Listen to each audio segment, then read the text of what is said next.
Now, our third speaker, who is from America, Fred, I had the pleasure of watching him try some fencing this morning. He's here to talk about fostering inclusion universally and just talk about it as more than just accessibility. So I'd like to welcome Fred to the stage.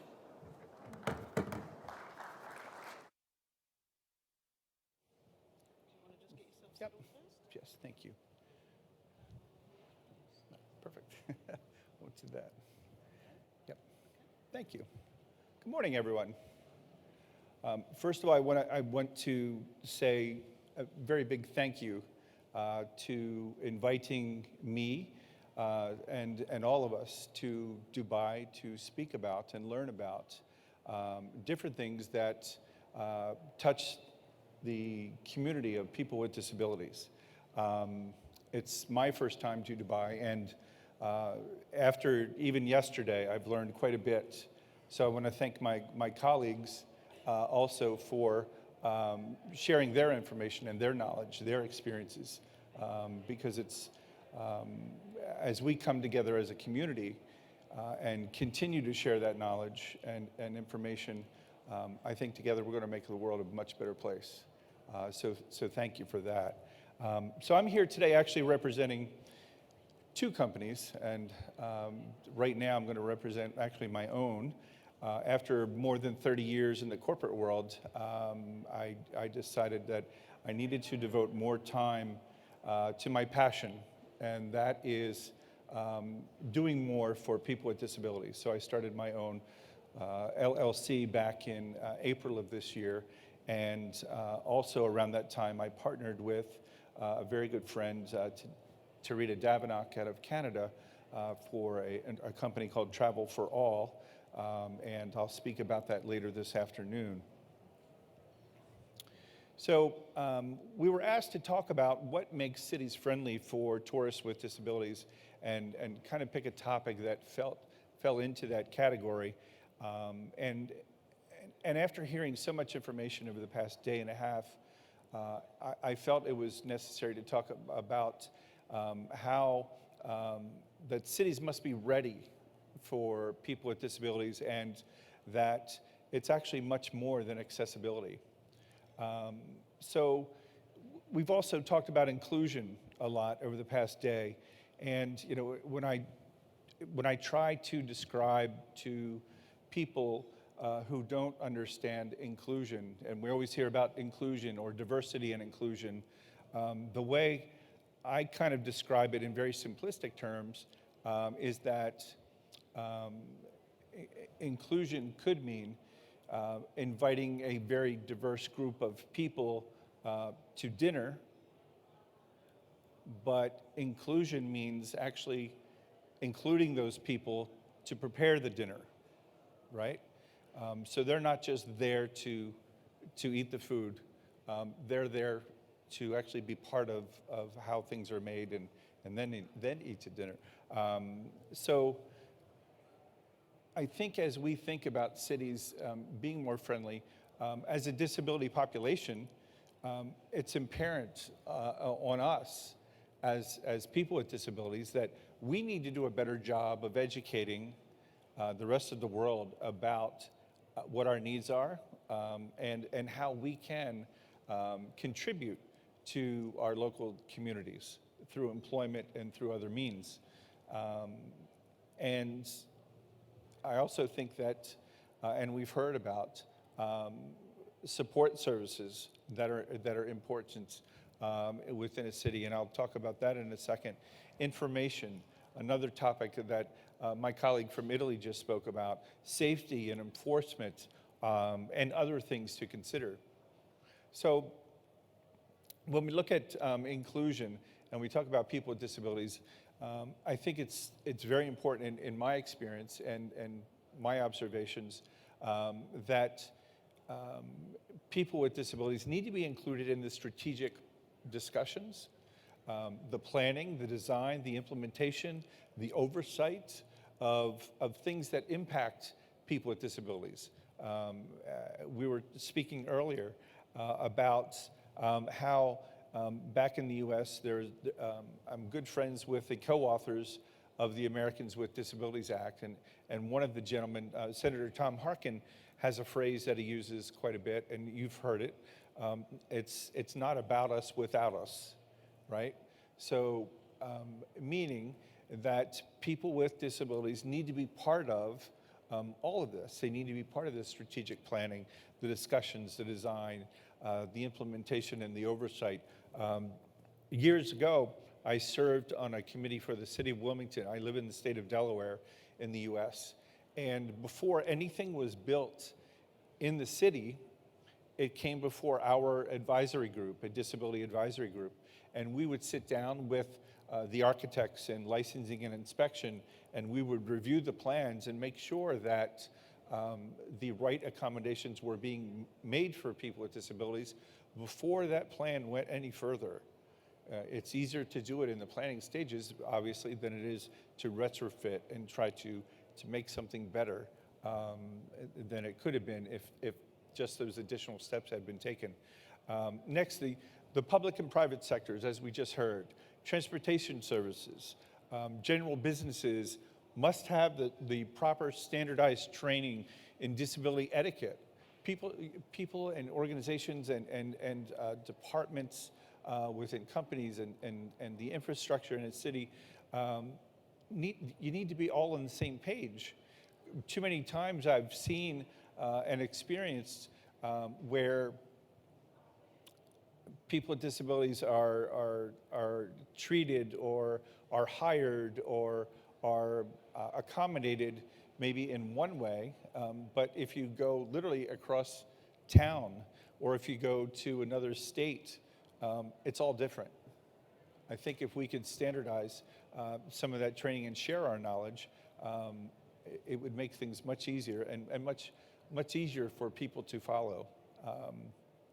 People with disabilities also must be visible in the public, in senior levels of companies, and not held back because of their disability, right? People with disabilities want to be hired because of their qualifications.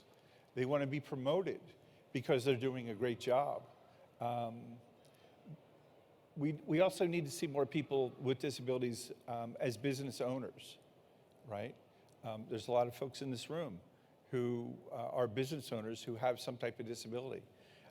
Years ago, when I experienced my disability, I had a diving accident, and we were speaking earlier about this, that it was only 1980, 10 years before the Americans with Disabilities Act, but when I would go out in public, I didn't see people like me out and about, and something was wrong with that.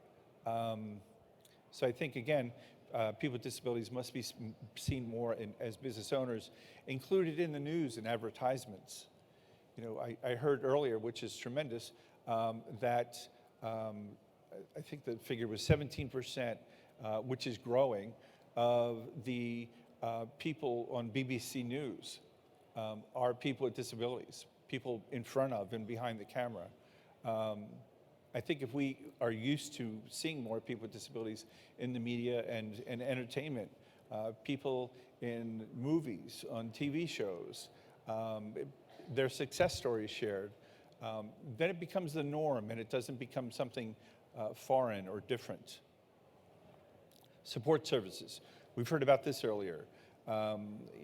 People with disabilities need, if they need some type of help, that they have some type of way, whether it's a phone number or an app or something, to call immediately for assistance. People with disabilities use Wi-Fi quite a bit. And if there's free and available Wi-Fi to get to the information they need or the service or support that they need, it's going to help them tremendously. Readily available and affordable travel nurse services, personal care for feeding and bathing. If people with disabilities know about these services ahead of time when they're traveling, and that information is readily accessible, they're more likely to travel to that city. Medical equipment, assistive devices, where can you rent them? Where can they be repaired?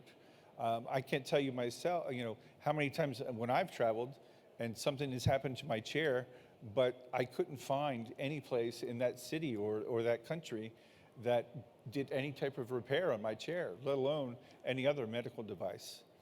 And then I think it's also important that people with disabilities, people who are trained to help people with disabilities, that service needs to be better promoted. Because many times I find that people just don't know where to turn. Information, again, you've heard this over the past couple of days, printed guides describing the cities, buildings, transportation, tourist attractions, including in Braille.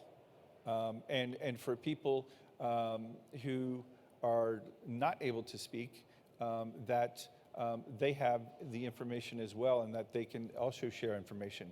Signage, streets, paths, buildings, vehicles, that let people know in a more universal and a more comprehensive way that this place or that taxi cab or that means of transportation is accessible. I think we do a fair job with that, but too many times, you get to a city and they may have one or two taxis that are accessible, and maybe they only operate during the hours of, maybe 8 to 5. Well, what happens if you get there after 5 p.m., and you have no means of transportation?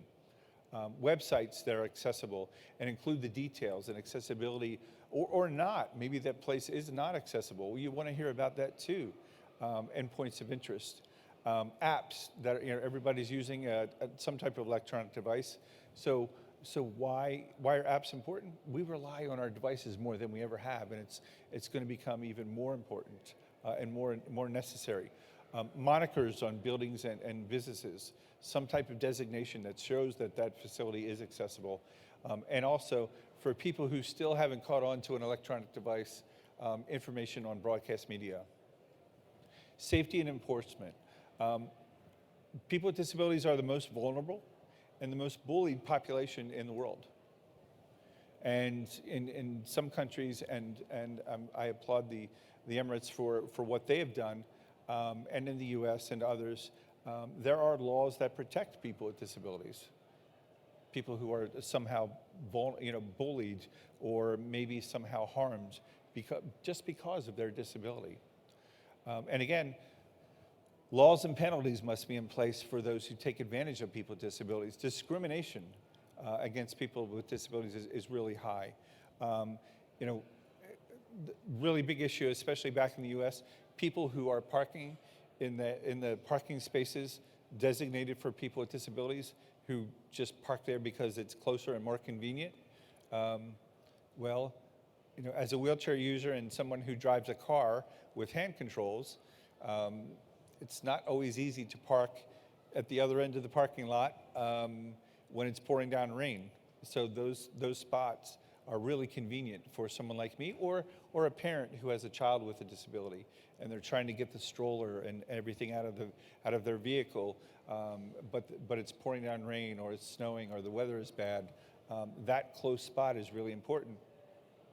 And then finally, where and who to contact in case of emergency. I think people with disabilities need to have that information more readily available. Other additional additional items to consider. I put up here affordability, and I base that on the travel budget. I think travel budgets for anyone can be adjusted to accommodate people with disabilities. And we've heard the figures over the past day that about 1 billion people in the world have some type of disability, with about $1 trillion, with a T, dollars in disposable income for travel and entertainment, which is wonderful. And we all know that only about 50% or even less of that money is actually being spent because people with disabilities just don't know what their resources are, the places that they can go to, where the accessible destinations are, and I think we can do a better job with that. I think some of the other things that we could do to help train, Disability Awareness Day, helping people who do not have a disability experience using a wheelchair or using a walker or a cane, having them understand better. Respite, travel, and tourism for families and caregivers. Let's face it, people who take care of people with disabilities, it can be exhausting. So they need a break sometimes. So I think we need to accommodate those folks more than we do. Staff or volunteer trained as guides to describe for blind or sight impaired. people who can use sign language for the deaf or hard of hearing. And then the employment of people with disabilities, actually in the tourism industry, hiring local people with disabilities to show tourists where to go, how to go, and better understand the accessibility and the accommodations within that destination. I think I'm going to talk about that a little bit later today, but I think if we did more of that, it's more credible, and I think people with disabilities would be more likely to come to that city or that destination. So again, I want to thank everybody for your time. I want to thank you for inviting us here, and I hope everyone enjoys the rest of your day.